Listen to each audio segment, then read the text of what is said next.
Have you ever noticed today how most people are just sheep? How most people just they do as they're told, they don't think deeply, and they just go on with government rules and regulations. And I understand we all have to follow the law and do as we're told, but some of these government laws are draconian. They take away your rights, they take away your freedom, they take away your ability to be free and be human. It's insanity that we have to follow all these rules, that we have to work jobs to pay bills just to live. Doesn't that seem weird to you? How come people in Christianity never question this insanity? They believe there's a loving, caring God and He created this world for our love and all that. It's like, look at the world. This world is a torture realm. And then this God has the nerve to blame the devil when this God is the biggest devil there ever was. You see, we've been tricked and we've been duped, but this is not something that happened in the last 100 years, 1,000 years. This happened in the last, pretty much millions of years because religion's been around for a long time and we don't even know the official date of the planet.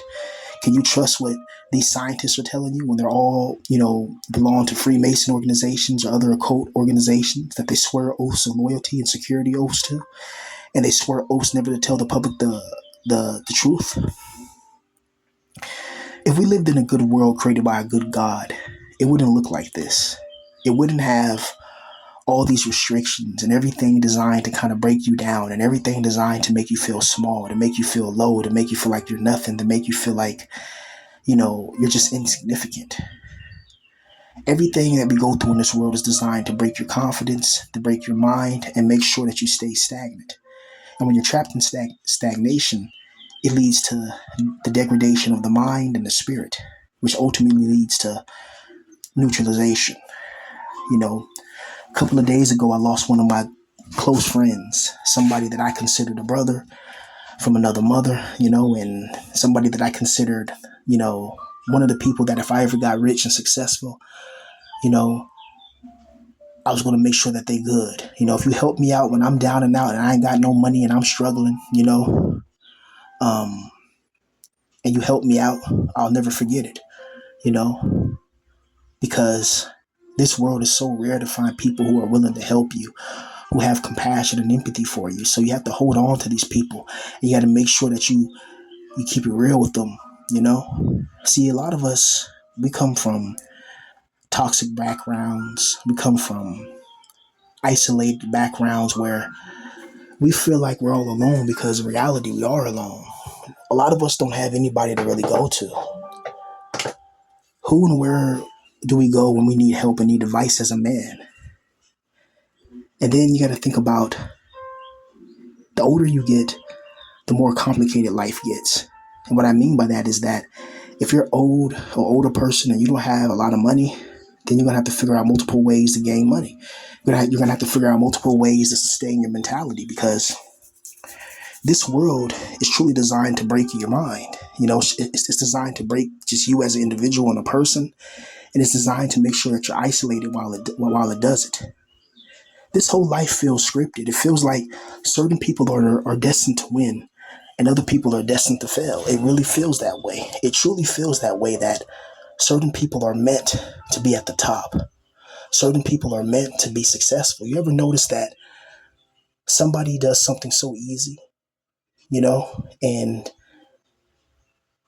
if you try to do it, you can't replicate it. Like, for instance, somebody wants to be an artist, digital artist, and you may paint better than this person. You may have been painting longer than this person even started.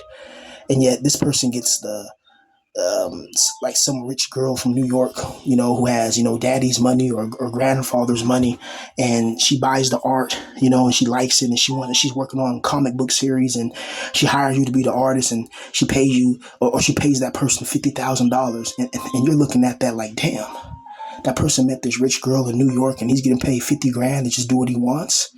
Meanwhile, you're working at Subway, you're working at, the grocery store, you're working at, DoorDash or whatever. You're doing these jobs that people kind of look down on, and you're actually the more talented artist. But this God doesn't realize that you're talented and put you in a position to win. It's because this God doesn't want you to win. This God wants your negative energetic manifestation or frequency called loosh. This is why everything we go through in life is always a battle. It's always a struggle. It's why that you really want a woman in your life and you can never have it. This is why when I look at religious people, I see the brainwashing. I'm spiritual, not religious. I do believe there's a God. I do believe there's an almighty power, an almighty God that's holy and righteous and all that. But it's not the God that created this world. The God of this world's a wicked bastard. Look at it. Look at the animal kingdom. Look how animals have to devour each other just for sustenance and survivability and viability in this world of hostility. Look at that. Are we supposed to just ignore that? This is what I say to all the religious believers. If God didn't have power to send you to hell, would you still worship him? If he didn't have any power, if this God was physically, spiritually weaker than you, would you worship him? After all the crap that he's done when he threatens you and tries to attack you, everybody worships this God because they're scared of going to hell. They're scared of pain. And this God rules through fear, intimidation, and pain. It's a psychotic being. It's an unnatural being. It's Sophia's mistake. It's Sophia's bastard, according to the Gnostic, myth or text or whatever, right? But there's a lot of truth in Gnosticism. Like I said, I don't like putting labels on shit, but I don't like putting labels. I'm just going through my own personal observations, right? And what I see is that it doesn't matter if you work hard in this world. It doesn't matter if you're talented. The only thing that matters is if you know the right people that are willing to open the right doors for you at the right time so you can grind and not lose your mind and actually be successful. You have to know people in this world. Trying to build something up by yourself, yeah, it's possible, but it's going to be a lot more harder than if you have a team and everybody, has a position to play and somebody on the team may have connections. Maybe somebody's father's a wealthy man with connections. Maybe you can utilize his connections and try to get your business off the ground. But if you're somebody just stuck in your room, watching Rehab Room, the chances of making a multi-million-dollar empire are zero, especially if you don't have any confidence from accomplishments, especially if you never really had a girlfriend, or you're a virgin, or you've never been on a date and you're a grown man in your 30s or 20s. It's like, I remember when I was 28 and approaching the 30s or whatever, right? It was so terrifying. Then you hit your 30s and it's like the time just flies by. It flies by, guys. So enjoy your 20s, because as soon as you hit your 30s, shit goes by real quick and real fast. And there's really no sympathy for people like us in this position. We face opposition constantly. We face rejection. We face dejection. And we face detection by the normies who see us, and they try to isolate us. They try to make us feel like that we're the bad guys, when in reality we're the good guys. Some of us, not everybody in this position is a good person. That's just not true. Some people in this position or near this position are absolute, assholes. But there's some people that are really kind-hearted and cool. They contain the divine spark. But have you noticed how this world, it's filled with so much ignorance, and that's deliberate. There's an archon that its job is to make sure humans keep fighting on Earth. With racism, with different ideologies, with, just, oh, this country versus this country in soccer. I don't even care about the World Cup. It's just a distraction. While people are caring about some World Cup kicking the damn soccer ball, they're poisoning our food, they're poisoning our air, they're poisoning our minds, they're poisoning our souls, they're poisoning our spirits, they're poisoning everything that we used to hold dear to in our life. And we're supposed to just ignore that? How can you really be a person that grows with spiritual growth and development when you're trapped in a world that negates that, when you're trapped in a world that makes sure that you don't get too powerful? You ever notice why the elites never tell us the truth? They never tell us about aliens or stuff like that. It's because they don't want us to know. They want us to remain in ignorance. Why they gain all the knowledge? Because once you gain the knowledge, you gain the power. You gain the power, you're able to dictate the rules, legislations, and regulations in any situation. But people like us, man, it's like the world just wrote in a script that we were going to not make it. No matter how talented we are, no matter how good we are, the world made sure that people like us are going to be destroyed. And it's sickening. It's depressing. It deprives us of our natural nature. I truly believe the natural nature of man is to create. This is why a lot of us who like to create and are creative, we feel depressed, because this world doesn't add any type of leeway for you to focus on anything except money. It's like you have to keep focusing on money because money is the prioritization of survivability in this world. Without money, you can't survive. Without money, you can't thrive. Without money, you can't feel alive. Without money, you can't have a girlfriend or nothing like that.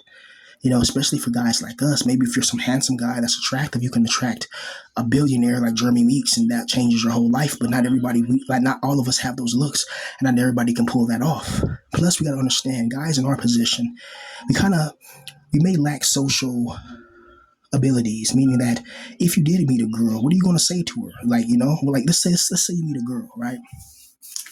And what are you going to say to her when you first see her? Like, what's your game plan? You know, you gonna go up to her and be like, hey, excuse me, um, my name is Alex. What's your name? Chelsea. Hi, Chelsea. You are extremely beautiful. I was wondering if I can take you out to dinner. It's just what like this is lame. You know, because Chad and Tyrone don't have to do no crap like that. The girl comes up to them and talk to them, right? You can't just go up to a girl like, hey, you're pretty and da da da. Like that only works for attractive guys. If you're a guy like this, you can't just go up to a girl and start talking to her. What are you gonna say? Hey, excuse me, I'm sorry to bother you, but you are absolutely so stunning. You are absolutely so beautiful, and I really want to get to know you better. Do you mind if I have your phone number or maybe email or you got your YouTube or social media or anything? I really like to talk to you. You seem like somebody I would like to get to know better. She'd be like, ugh, get away. You know what I mean? It's like, damn, battle canceled. Like a Wanderer in Tokyo Extreme Racer, and Dreamcast. It's absolutely brutal, and I was watching Savvy Guy's video earlier, and Savvy Guy was talking about how the older you get, it's pretty much null and void that you're going to be able to find a relationship with a girl because the time you're in your 30s or something, you should already have a girlfriend. You should already have somebody that loves you, that cares about you, that you should already be married with children and you're in your 30s, really in your middle 20s. In your late 20s, you should already have a family, a wife. And then this is one thing I can't stand, is when you don't have a girlfriend and people start questioning your sexuality. It's like, no, no, no, no, no. Look, I like vagina. Yeah, that's what I like. That's what I like. And the problem is that getting that on a consistent basis without paying for it for an average guy seems almost impossible. Something as simple as sexual alleviation and having sexual access to females around your look level is something that's bad. Like, I don't get it.